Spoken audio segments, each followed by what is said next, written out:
It had to make certain choices just to remain, just to exist. So, then we also need to deal with internal integration to allow functioning. There has to be some organization. There has to be some way of doing things, right? There has to be some leadership. Could be collective leadership, could be autocratic leadership, but there should be some integration. Like you have a temple, you have to have some department, somebody's in charge, there has to be some integration to allow just the functioning, okay? So, a culture, this is one definition of culture, it's not the only one, but one definition of culture is a pattern of shared basic assumptions that the group acquires by dealing with issues of external adaptation and internal integration. In other words, the group survives for some times, and there is an external adaptation, dealing with the world, and internal integration, dealing with itself, its own structure, its own workings. So when the pattern works well enough, we think that's the way it is. And that becomes our culture. That's the way we do things. Okay? So that's shared basic assumption. Is shared. In other words, we have that belief, and they're fundamental. Obviously, it's not every single detail. No, it's like those flags. If they should be yellow or should be, what is this, maroon? That's probably, it's not a controversy, okay? That's just a decoration. But some basic assumptions on our fundamental way of functioning. So when we share those assumptions, we basically all agree, like we all agree that we don't come to the temple with shoes. We all agree. And so it's part of our culture. Other groups don't have that culture. You go to church, you don't have to take off your shoes. You go to a mosque, you have to take off your shoes. So it's accepted. I don't think anybody is creating a problem. Oh, boy, we should take off the shoes. No, we do. We take off the shoes. Bus. Okay, so that's part of our culture. Now, different definitions of culture. The totally inherited ideas, beliefs, values, and knowledge constituting the basis of social action. That's sociological, anthropological. The total range of activities and idea of a group with shared traditions. We could talk more about this, but we don't have really much time today. Particular civilization at a particular period, like Greek culture, Incas culture.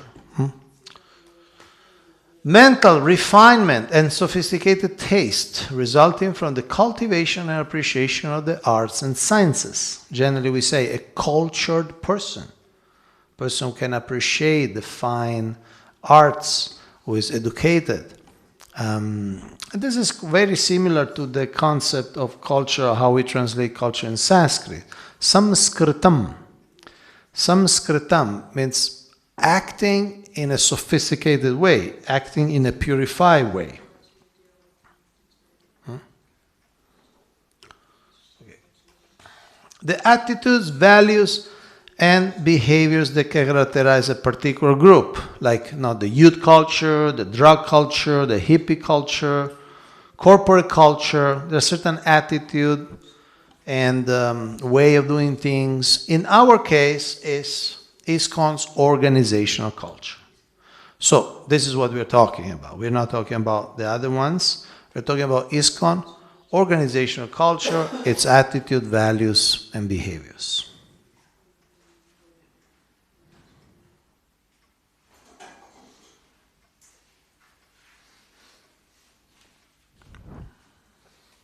Srila Prabhupada spoke many times with just a few examples of how he defined culture. This is a very interesting sutra. Animal culture means to satisfy the needs of the body. And Vedic culture or human culture means to satisfy the needs of the soul.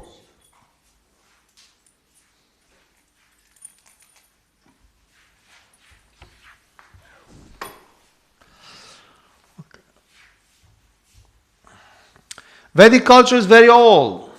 It's not a concocted thing or new pattern. It is eternal. Therefore, it is called Sanatana. Sanatana means eternal. It has no beginning, no end. So this is also interesting because Krishna, in his world, Goloka Vrindavan, has his own culture. There are certain ways of doing things which are considered normal or appropriate. And the way to dress, the way to eat, the way to talk, the way to do music, the way of social interaction. So there is an eternal Sanatana culture. Now, we don't have necessarily to imitate that, like we don't wear clothes like gopas and things like that, but there is an eternal culture. So it's not just a manifestation of transitory attitudes. This is important. Vedic culture means Krishna consciousness. There is no other different meaning of Vedic culture. So ultimately, Vedic culture means Krishna is in the center, and we need to develop our love for him. Okay, this is technical. Bhakti means there is activity. Anukulyena, favorably. Krishna Anushilana, to satisfy Krishna. Anushilana means culture. The culture means there is activity. So culture as cultivation. Cultivation of a certain ideal. Okay. So in this presentation, we will use these 3 levels of culture as our pattern. Am I going too fast? Just when you have this definitions, it was too fast. But Okay, you tell me stop, go back, okay? Because the translator is like the navigator.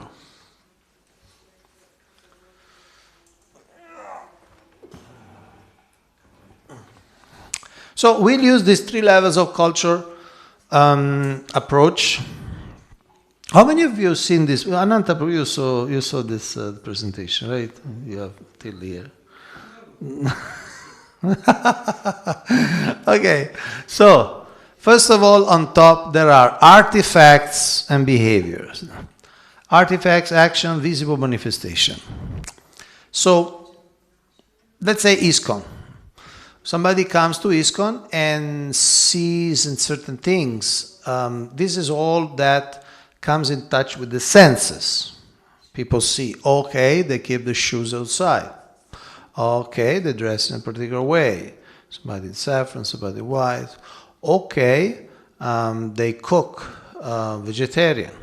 Okay, there's a smell of incense. So these are all, when they design their building, they design in a certain way, in a certain style.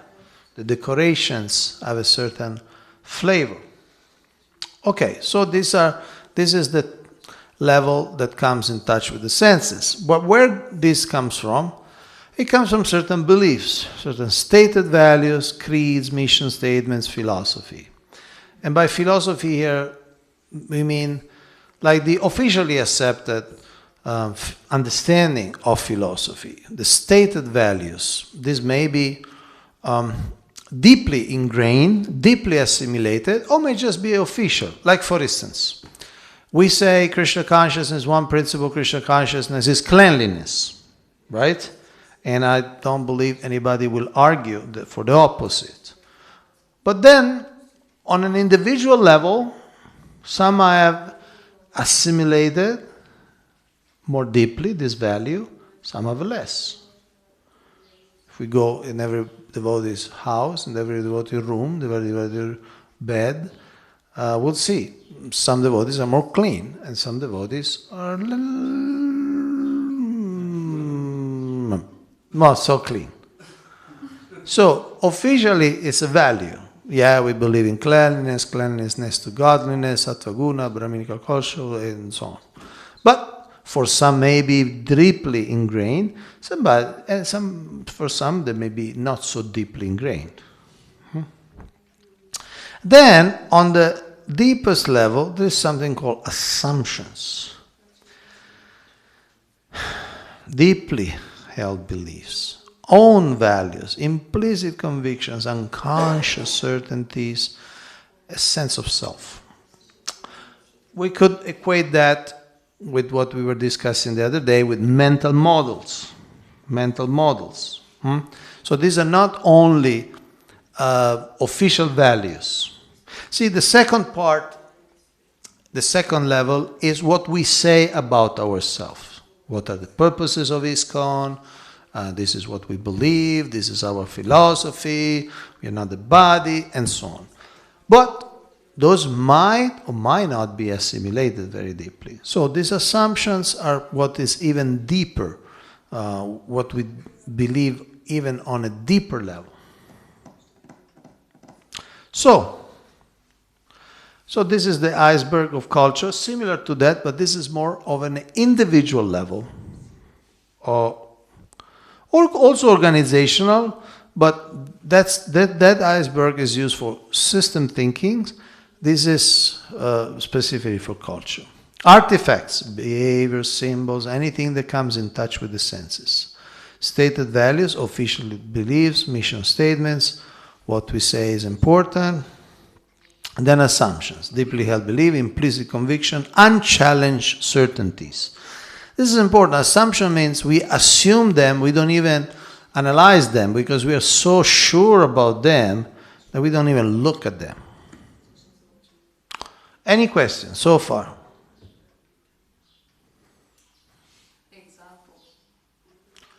Examples of Challenge certainties with someone who's been in Krishna consciousness for 20 years. like, for instance, say book distribution, right?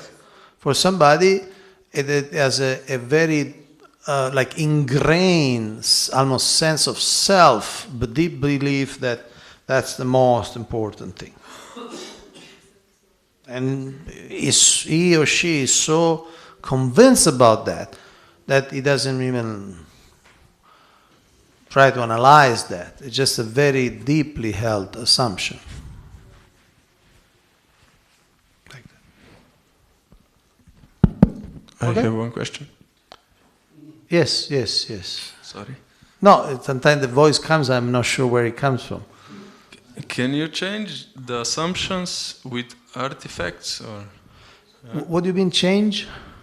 the deeply held beliefs with artifacts? Like when we come to the Krishna, when we start to practice Bhakti Yoga, we start to, rise early, put on dhoti, put on symbols like this. Yeah. Can we change the assumptions then? Or, can you say something on that? I'm not sure I understand the question. I sense that it's a very Maybe beautiful question, but I'm not sure I understand. If I understood correctly, he's saying that if by following and doing the artifacts, the assumptions change. Oh yeah. Yeah, we'll talk about that later, yes. Yeah. No, so, yeah, that's interesting. I mean, we could talk a lot about that. Sometimes we take the artifacts as our deep sense of self. No? It's a fact. Yeah, but they all affect each other. There is a reciprocal effect. Assumptions affect stated values. Artifacts affect the other two. See, this is basically how it works. There are certain way we do things, and why? Because there are certain values and what's important. And why there is this value? Because there is certain philosophy or certain assumptions of what's important. So, and those account for what's important, and those account for what we do, how we behave, the artifacts, like that.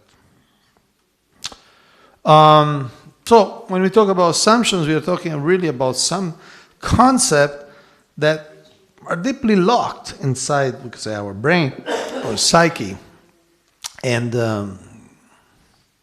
it's very hard to unlock them because it's really they become part of the self. Okay, so I give an example. Sometimes different artifacts, they may have the same assumptions, but they manifest in different way. Like you have these temples. Here's Srirangam in South India, and she is built in a certain way. They have this. This is the biggest gopuram. Gopuram means the entrance of the city, biggest gopuram in the world. But the dome over the deities is much smaller. Then you have, say, Jagannath Puri, and there is the opposite. Now the dome is very big, very high, and the Gopuram, the entrance, is not so big. Then you have, say, Badrinath, where due also to geographical, meteorological circumstance, there is snow, so it's a little bit more like there's a certain ceiling in a certain way, because of course it snows, it has to be closed. I know Srirangam is all open, Jagannath Puri is partially open, and so on. So, but although the artifacts are different, they're very different. I mean, architecturally speaking, they're very different. The color scheme, the way, just is very different. But the value is the same. They all worship Vishnu, they all worship Krishna. They're all Vaishnava temples. So in other words, sometimes similar assumptions, in this case that Krishna, Vishnu, is the Supreme Personality of Godhead, may manifest in different artifacts. So for instance, you have, say, Gurkishore Das Babaji Maharaj, and then, of course, you know all the stories. He was living very renowned. Sometimes he will soak dal in a skull. Don't try that at home. But, he would do all this super renowned thing, and Vairagya Murti was so totally touched. At the same time, his disciple, Srila Bhaktisiddhanta Saraswati Thakur, he would use every modern facility for spreading Krishna consciousness. He would use cars, he would use so many things. So again, the same principle that sometimes the assumption is the same, that the deep mood, attitude is the same with that of love of Krishna, bhakti, but it may take different forms. So we should be a little careful not to be confused, because if you see externally, it looks like two personalities with completely different beliefs, but actually the belief system is the same, the philosophy is the same, but manifests in a different way of dealing with the world. Like, for instance, say you have different sannyasis in Iskcon. You have Radhanath Maharaj, who consistently has this profile as a sadhu, and whoever he meets is always the same clothing. He meets Obama, or he meets the brahmachari in Chopati, always the same style, with this simple chadar of t-shirts and so on. That's his style. Sadhu, really sadhu, simple sadhu. Then you have another sannyasi who, like Hridayananda Maharaj, who chooses to have much more often, not often, Hridayananda Maharaj hardly never wears Western clothes. Hridayananda Maharaj much more, very often wears this type of clothes, civil clothes and so on. But again, both are servants of Srila Prabhupada, both have dedicated their life to the mission, both are sannyasis, both are Iskcon gurus, and both are GBCs. So among themselves, they can understand each other very well. Okay. So, this is another analogy, the lilies or lotus. You see on a pond, you saw these lotuses. They don't just come like that. There is some stems, and those stems have some roots. So, assumptions, values, behaviors. Questions?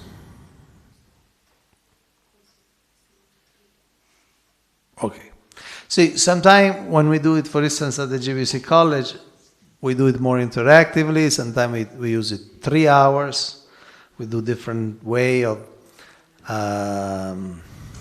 identifying what people believe on different issues. And it's very interesting because you see devotees who are all serving the same mission, they are the same religion, often the same service, temple presidents or regional secretaries and so on. But in certain things they have different views, no? Or different behaviors. But we don't have the time. This is just an overview. So, leaders are cultural engineers. Now, I'm talking about leaders in a very broad sense. There is a leadership without title. Leaders, I'm not saying only in terms of position. Leaders who take some leadership, who take some responsibility, and take the lead within the community or within the temple. So, there are 3 sutras that we will learn today. These are not sutras from the Vedas, but if you find them useful, you can keep them. Sutra number 1, whatever you do and whatever you don't do, create culture. If you are a leader, whatever you do creates culture, creates a standard, creates an example. And whatever you don't do also creates a standard. Like this morning we were discussing about Gurukula. If a leader speaks about Gurukula, it creates a culture, sense of value. And if he doesn't speak about Gurukula, it also creates a value, creates a culture.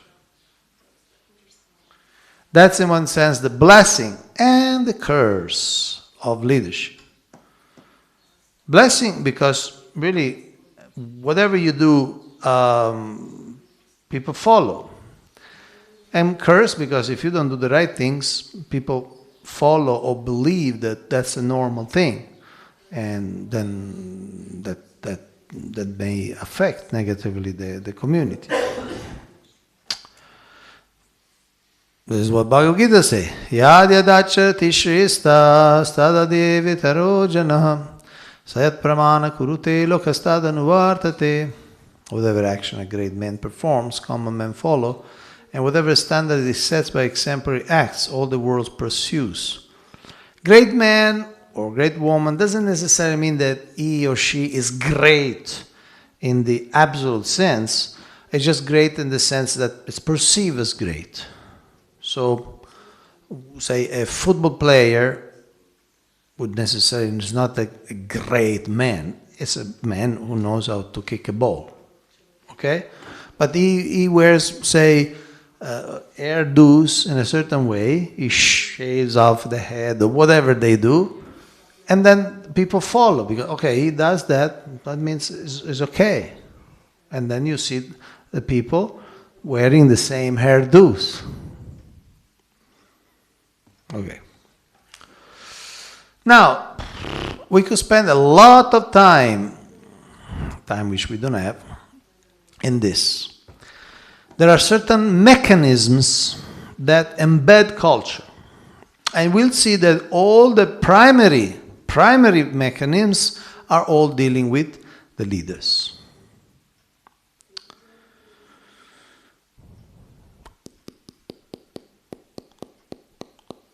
Should we do first part today and second part tomorrow? Huh? So we can finish at 8 o'clock? Huh? Do you find it's, how do you feel? Give me one word. Red hat. One word. How do you feel? Yes, it's not a feeling, but can you get a feeling? You feel stimulated, you feel bored, you feel interested, you feel interest, anticipation, boredom. Anything else? You feel is relevant. That's not a feeling, but okay, you feel relevant. Yes. How do you feel right now? Confused? Engaged? Inquisitive. Did you see this presentation? Anything? Okay, so we'll do one thing. I'll take a deep breath.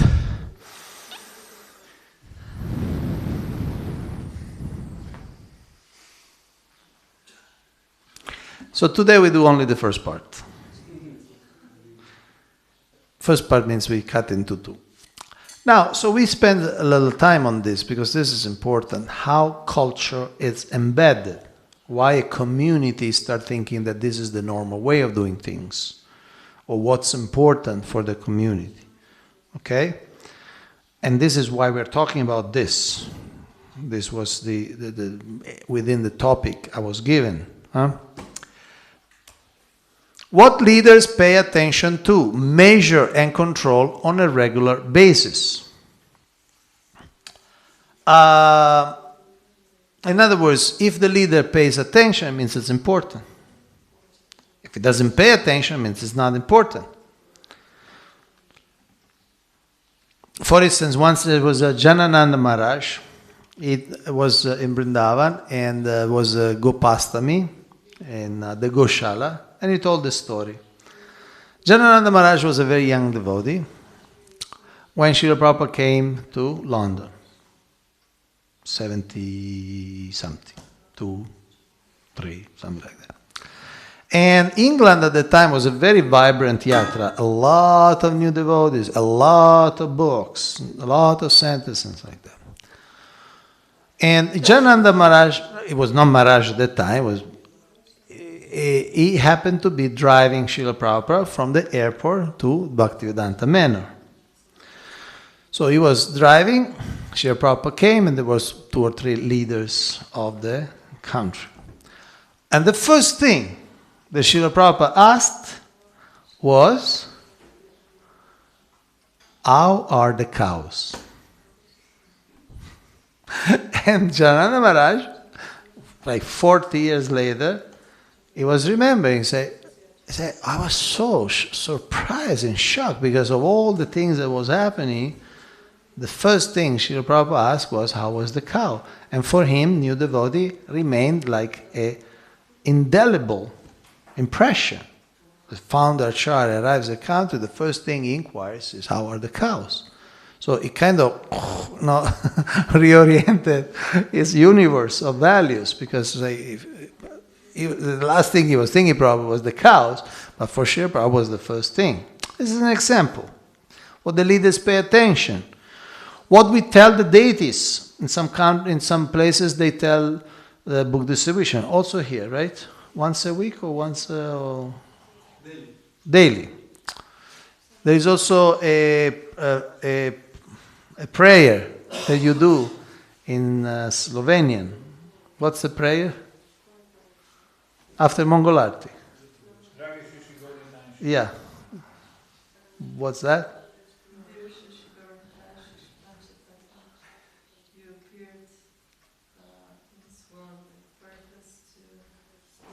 Can you speak a little louder? I can say it. Okay, he can say it. Dear Panchatattva and Shishigurnitai, you spread on this world, you appeared in this world to spread Krishna consciousness movement all around the world. Please please bless us that we can do this also in Slovenia and that we can bring and send us more Sankirtan devotees. Okay, so obviously this was decided by some leader. I don't know who, but was this by Mishra probably.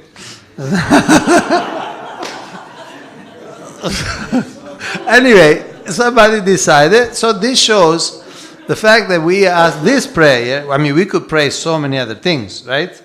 I'm not saying we should pray so many other things. I'm just saying we could pray so many other things. But we pray of this. We could ask, they are the lords of the universe. Actually, they are the lord of the universes.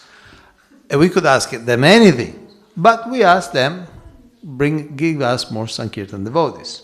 So that shows a certain, what's important, right? Especially on a regular basis, what to speak of daily. Okay, So like for instance, you go to Hungary, you may see a Shivaram Maharaj going around and sometimes going with the finger like this. He goes on the altar. So he checks if the place is clean, squeaky clean. And if it's not clean, people will hear about that. Okay? So, and everybody knows that. Okay? They know that he will check these things. So, by the leader pay attention regularly to certain aspects, it gives a message. Those aspects are important. If the leader does not pay attention to certain aspects, it means it's not important. It's like a stamp of approval, although the leader never said anything. Okay? If there are some broken bicycles, I'm talking theoretically, I'm not talking absolutely theoretically. If there are some broken bicycles in the parking lot and they sit there since months and the leader doesn't say anything, the message is it's okay. This was totally theoretically obvious. Okay, then our leader reacts to crisis. Our leader reacts to crisis. Even our leader define a crisis. What's a crisis? Like for instance, if you study Srila Prabhupada, you see that he had to deal with a lot of crises. He had to deal with a lot of fall downs of his leaders, top leaders, GBC, sannyasis. How he dealt with those crises?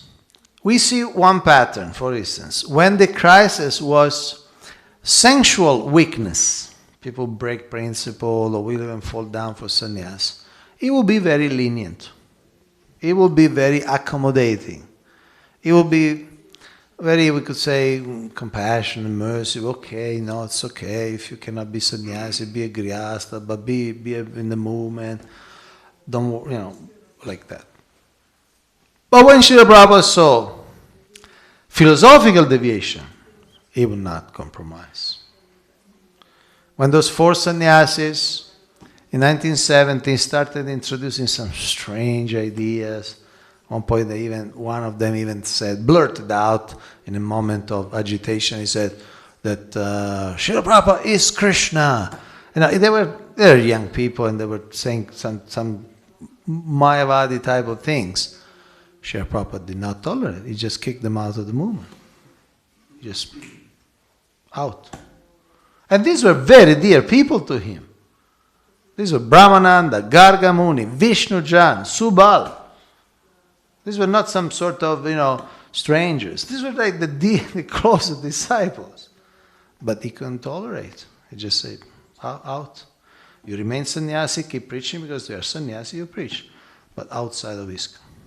And then after 6 months, he kind of reaccepted them.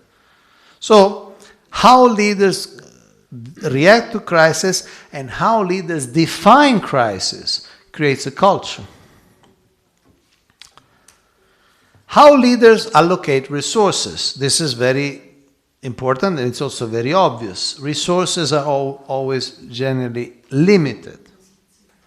Manpower, money, they are limited. So how the leaders spend the money or engage the manpower, it's very clear revelation, indication of what's important. Is it clear? Because money is not unlimited. And manpower is not unlimited. How you engage it, it shows what's important for you.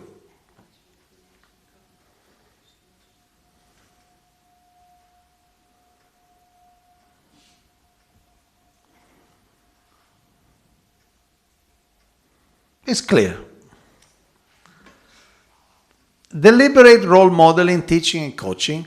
This is, especially in our movement, it's very prominent because we have lectures, so we hear the leaders speaking, they teach, they advise, they do certain things. No, so like some leaders, they go Harinam, and more or less all the leaders sit on the vyasas and then speak about certain things. So that also creates culture.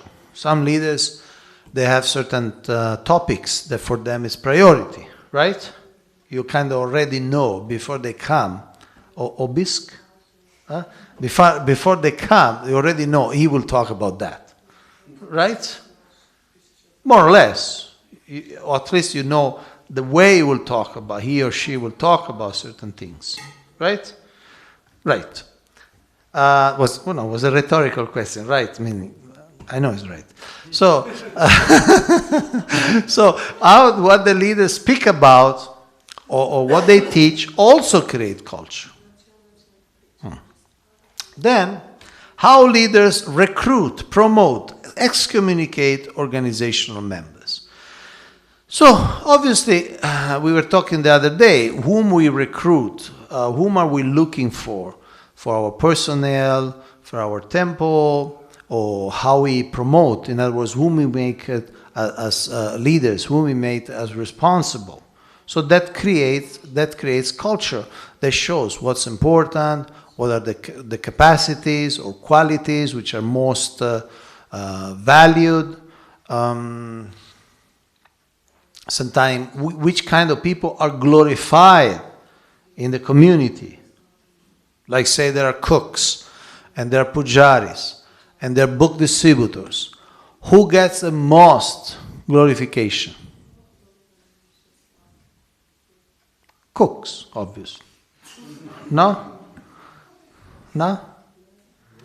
Pujaris. Book distributors. Okay. So, see, that's a sort of promotion, that's a sort of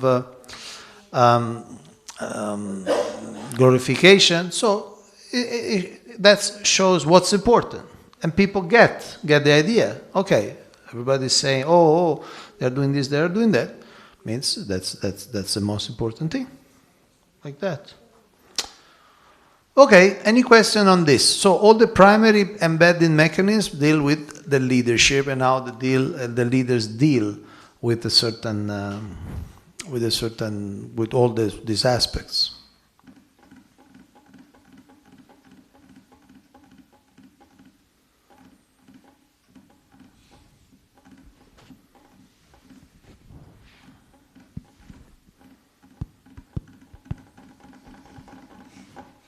Okay, secondary articulation and reinforces mechanisms. These are secondary.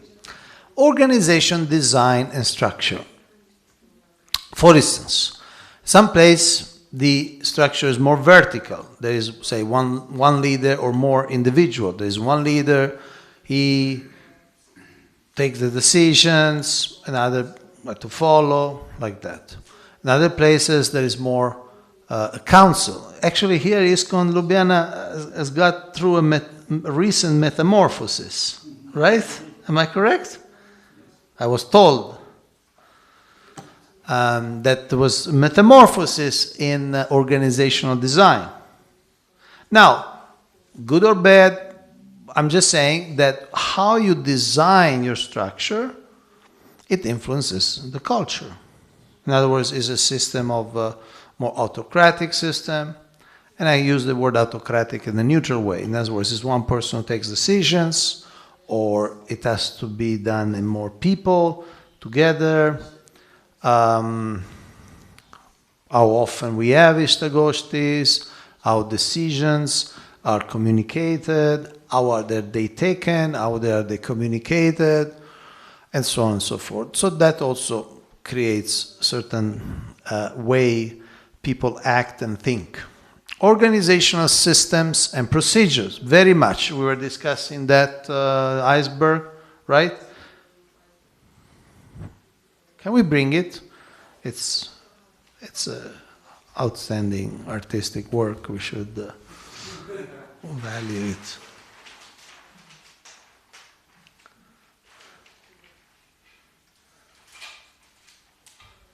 Okay. Okay. Now, as we will see mostly tomorrow, systems are not only a manifestation of the values and the mental models, but system also creates certain mental models. There's a reciprocal thing. And procedures. For instance, if you wanted to take sannyas in the 70s, or when Srila Prabhupada was present, the whole procedure was you ask Srila Prabhupada. You may say yes, you may say no. But that's the procedure. Which indicates that, okay, a very implicit faith in the Guru, in the founder Acharya, a very system of what you call more or less autocratic decision making. Again, autocratic in the neutral sense, one person decides. Often is natural because the gap between the experience, the advancement, the knowledge of the leader and the rest of the movement is so big that it's obvious that he's the one who decides certain things. Now it's different. Now you want to take sannyas, there is a completely different procedure. First of all, the National Council has to recommend you, sometimes even the Continental Council, sometimes the Intergalactic Council, at the different levels, Brahma has to sit in front of the ocean of milk, the Vishnu has to... anyway, so then you have a lot of forms to fill, right? Forms and forms and forms. What happened to your wife? What happened to your children? What happened to your old auntie in Mississippi? Like that. All these type of questions that are really go deep. And then, not only that, but then you check these people. They go into a waiting list. You don't take sannyas. They don't give a danda. They give you like a number, like like when you go into a pharmacy. I'm joking. I'm not criticizing. I'm just. It's a little light because you work very hard all day. I need to entertain you. Also, I can't just say this and that. You work very hard in holy food and many things. So I need to make it a little light. But it's like that, you go into a waiting list. And that wait list comes every year in front of the GBCs with the photos. And Pradhananda Maharaj, who is your GBC and is also the minister, he presents these people. And then sometimes you say, this person, it's in the 4-year list. Should move to 3-year list, but we keep it on the 4-year list because, we heard he put his fingers in the nose or something. So it's something that was not perfect. So, okay, he stays in the same year. Okay. And then the sannyas ministry asks you, when it comes to Slovenia, they ask you, how was the candidate? Was he okay? Was he normal in his behavior? Did he manifest any...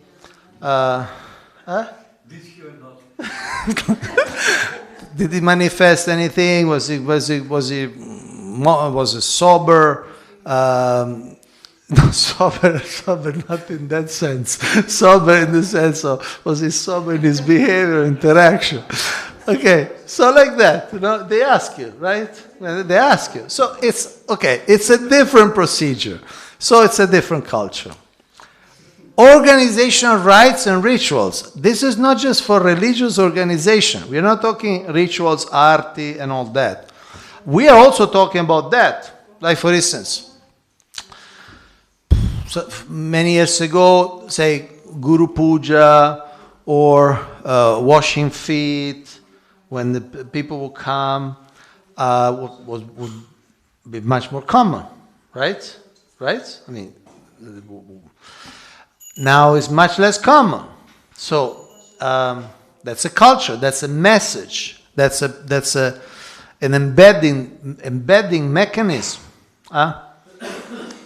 And again, organizational rites and rituals doesn't only mean, of course, in the religious sense. It also means in any sense, any organization, any corporation has its rites, has its rituals, as how often does the meeting, who is invited in the meeting. So all this creates a culture. Design of physical space, facades and buildings. How you design a building? Why you design it like that? Of course, yeah, for instance, here you bought this building, but then now you're designing a new building. So why you design in that way? Why you choose that way? Is it an Indian?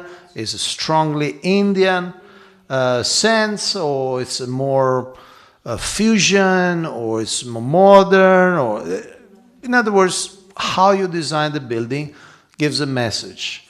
What is your culture? Then, stories about peoples and events. This is very important. Who are the heroes in your tradition? Or what kind of stories do you talk at night? For instance, we all heard those stories similar to this. You know, I was working as a cook in a Vietnamese restaurant, and once I took a fish and I opened the fish, and then I found a Krishna book inside the fish. Then I read it. I became devout. So those type of stories, no? So those create, what culture those create? Create a culture that these books don't need follow-up, because, you know, they end up in fish at the right moment, or the right cook, or, you know, the people found it on the tip of a mountain, you know, whatever. No, so the message, the culture it creates that, look, you just sell it, then they'll find their own ways. Which is to some extent is true, but it's not the full story.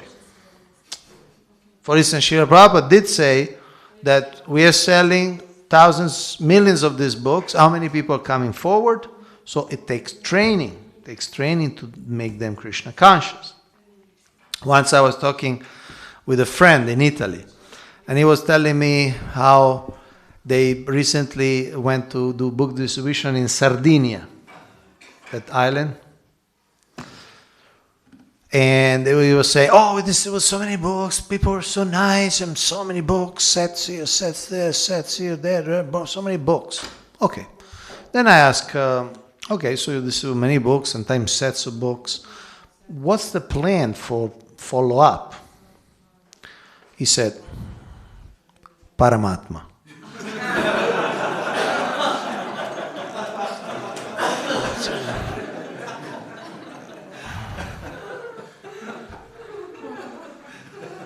I don't remember reading that in Sarvasya Chamridi Sanivishto Mattas Mritir Gyanam Cultivation Cha. I don't remember that particular word.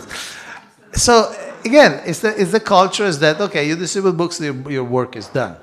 You don't have to follow up, you don't have to cultivate, you don't have to invite, you don't have to visit. It's a culture. What stories we tell people, what stories we emphasize.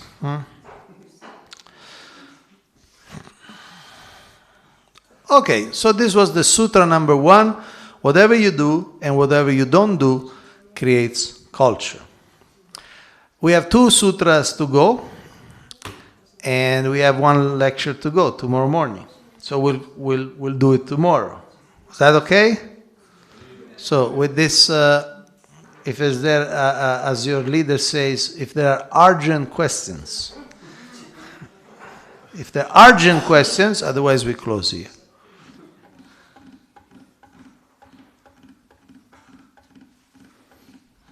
Yes, there's an urgent question, it seems.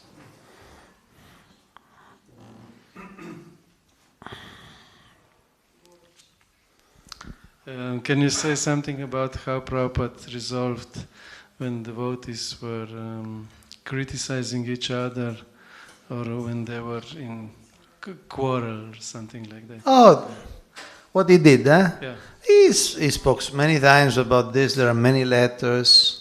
There's the famous letter, Unity in Diversity. He says that in the material world there's a lot of disagreements, but the success of the Krishna consciousness movement it will depend on agreement. So he had to deal a lot with this. And he encouraged people to collaborate. He even apparently he said that you'll show your love for me, how you collaborate. And it's a fact. He was dealing with generally very young people, generally very opinionated people, North Americans. They are generally very strong-minded, and also Europeans, but Americans maybe a little more. And they were very young, very passionate, very full of energetic, let's say energetic. And so there was a lot of fighting, a lot of. So it was sometime, for instance, there's a recording. The GBCs come back to Srila Prabhupada in Mayapur, and the first thing Srila Prabhupada asked, "Oh, they were fighting today." It was much younger. Once Jayapataka Maharaj told me that because I asked where this Robert's rules of orders, it's a particular parliamentary rules that the GBC has followed for many years. So I asked where it came from. And Maharaj told me, I actually introduced it because when I became a GBC in 1977, the situation was really chaotic, you know. People would just shout, try to shout other people out. And sometimes they will throw chairs at each other. I mean, these are sannyasis, it's not new bhaktas. and then there was Kirtanananda was the chairman, and to keep a little order, he had the metal bucket with the stick, and he will just boom, just to create a little bit of silence. So he said, wow, we can't manage this move like that. So he searched and he found these norms for civilized meetings. And so he introduced them. And now the GBC meetings are much different, night and day. They're very tranquil. So Srila Prabhupada had to deal with a lot of these things, and he tried to, like a father, try to make peace. Sometimes it worked, sometimes it didn't work fully, but he always tried to create harmony. Okay, so thank you very much. Have a nice, pleasant evening, and see you tomorrow for the last installment of this series. Hare Krishna. Jai Bhagavad Gita ki Jai. We started with the Bhagavad Gita a long time ago. Srila Prabhupada ki Jai.